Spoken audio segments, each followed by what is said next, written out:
Well, it seems like the Yu-Gi-Oh card game as we know it might be in some deep trouble. This is not just a clickbait for the title, this was actually raised in Konami's 51st annual stakeholders meeting taking place in Japan. And last night, Jeff Jones actually released a few quotes translated from the transcripts of that meeting to Twitter, and we're gonna go over them now because it seems those could be definitely concerning for the Yu-Gi-Oh player base, but also for Konami itself. So again, this is from Jeff Jones's Twitter. I'm going to link the post down below in the description, but it says, and this is translated from Japanese, regarding Yu-Gi-Oh content, we are concerned that 2 points might negatively affect its growth. First point is that the game doesn't seem to attract new users. When new users who started playing Master Duel start playing the OCG, some may stop playing because they cannot make use of their practical knowledge from Master Duel due to the game environment and other factors being different. In fact, it was the case for a player or some players we have met during OCG tournaments. Wouldn't it be necessary to handle this kind of situation, they asked. And the second point is regarding the poor reception of live streaming of tournament matches. They say that based on players' opinions and opinions found online, it appears that there were many instances where live stream matches of official tournaments became one-sided, and we believe that players losing motivation and new players having hard time starting to play the game are tied to that issue. If players were able to surrender, which is an action that is currently not allowed by the official rules, I'm gonna preface this by saying that I'm not really sure if this is an OCG rule because we know that in the TCG there is a rule about conceding in feature matches, which could be the cause of this issue. We believe they would be able to make strategic choice to start over with the next game, which would also improve the appeal of live streaming. Would like you to consider that point.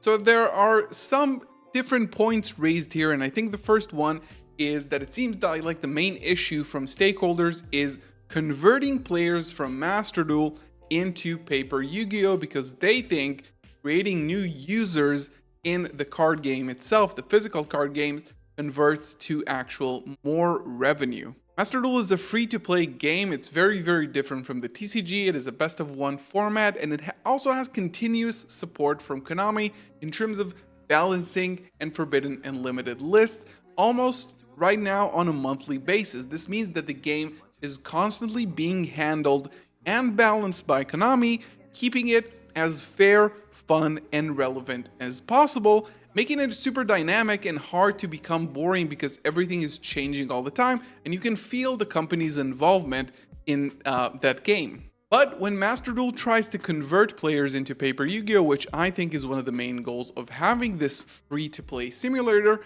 they faced a lot of problems. Best of 3 format with a new concept of side decking, which is super important for competitive play. It's a craft on its own, a money barrier, cards being really expensive, short printed, and rarity gate kept for the top strategies, which means that players who up until now played free to play now have to invest in cardboard and paper to compete in tournaments successfully. Also, the physical card game, in difference from Master Duel, has barely any communication regarding anything that involves balancing the game. Forbidden and limited lists are no longer communicated with an exact date of release, which means that if you do go as a new player through the money barrier of investing in new cards, your cards might actually end up on the forbidden and limited list a month or two after purchasing them, making them unplayable, throwing your investment into the garbage, and since the game doesn't actually offer any communication regarding that, it creates a huge problem of trust within the game. Furthermore, in regards of marketing the game to people to bring in new audiences, it seems like Konami still looks at Yu-Gi-Oh as a kid's game that is meant to be sold through animes, which haven't even existed in the past few years since Yu-Gi-Oh! Reigns actually ended. Magic the Gathering, for example, invests in marketing for adults who they know have money to purchase their cards. They are the buying power of the game, and they advertise the products for them. They collaborate with creators on YouTube, and they even create beautiful looking cinematics that expand the lore on the cards you actually buy to provide more value to the game, which the Yu-Gi-Oh! Card game barely does any of that, if at all. There is some collaboration with content creators, but it is very narrow and restricted to just opening packs and revealing new archetypes within the game. But in terms of advertising and marketing, it seems like everything around events and commercials is only geared towards children buying the game for some reason. And by the way, thanks for triggering the effect of Brave Masurao. What? And we haven't talked about the second part, which is the tournament viewing experience with a 25-year card pool that does not ever end. It gets even more complicated cards, more old cards popping up, and it is very difficult without something like set rotation to keep track of what is actually happening within the game as a new viewer to Yu-Gi-Oh! TCG. Right now, if you open up a stream, you will probably see 5 to 10 minute combos of decks that have power levels beyond anything imaginable only a few years earlier, with toxic gameplay, Dimension Shifter, and cards like Eradicate Your Virus that just rip your opponent's hand apart, and this is what the new viewers actually see. Imagine opening the NAWCQ stream just to wait 45 minutes for a match to start without any content in between that can actually attract players into the game.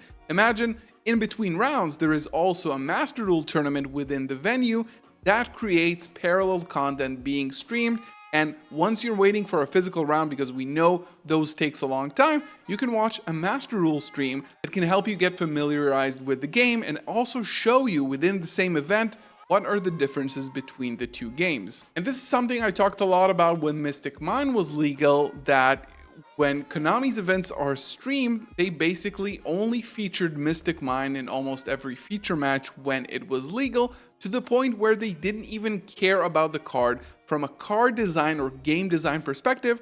They just didn't want people tuning into the stream and seeing horrible, disgusting, uninteractive gameplay that the audience in the venue, also known is very toxic, and actually applauds to it. It was just an embarrassing show for Konami, and I think this is one of the reasons why it got banned over a game design perspective. So it seems like the future of Yu-Gi-Oh! TCG and the OCG as well might be in a little bit of danger, and there are a few options for things that might actually happen, either bringing Master Duel closer to the TCG, or bringing the TCG closer to Master Duel, so it's not as hard to transfer and convert between the two. Even selling the card game to a different company other than Konami, if the stakeholders are not happy, is actually something that could happen and can flip the game entirely on its head. Yu-Gi-Oh! Is not safe by any means. It seems like stakeholders are actually unhappy with the way Konami is running the show, both the literal show and also the card game itself. Trying to convert players from Master Duel to the TCG and the OCG seems to just not be working as well.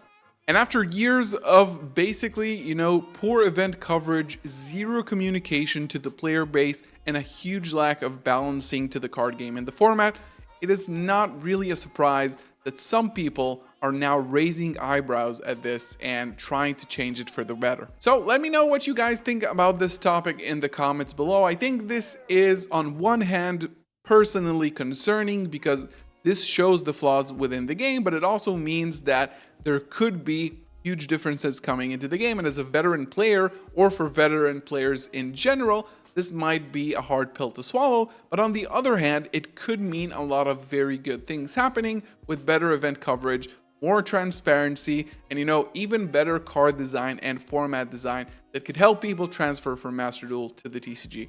Let me know what you guys think in the comments below about this. Again, check out Jeff Jones's Twitter in the description below to see the full post. Leave a like on the video, subscribe if you're new and you enjoyed this content. I'll see you in the next one. Peace.